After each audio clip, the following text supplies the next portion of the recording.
من پیجم از مامانم گرفتم دیگه، دیگه خودم استوری میذارم. اومدیم با بابا جون شمال، با تارا خانوم، با مامانم، با آیرین عشقم که هنوز نیومده.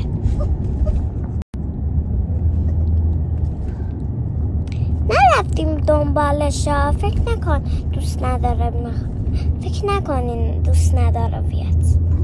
بده حداقل یه زنگ به آیرین عشقت بزنم. عشقم منه دیگه. آیرین، اینم آیرین عشقم.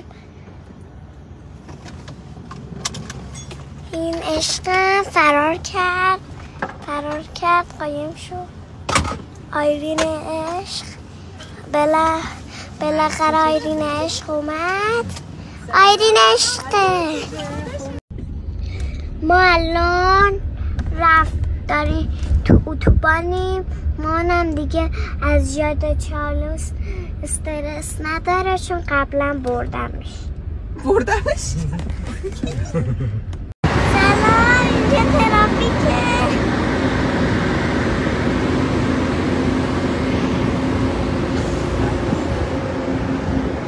این پایینم که بابا جون اینا.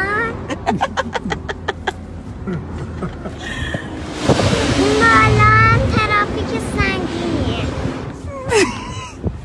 سلام، بعد از چند ساعت ماشینمون درست شد. یه آقا اومد کمکمون کرد. بالاخره در رفتیم دیگه اونجا. مامانم گفته من فیلم میگم، استوری میگم، شما خوشتونه. از این به بعد خودم استوری میذارم.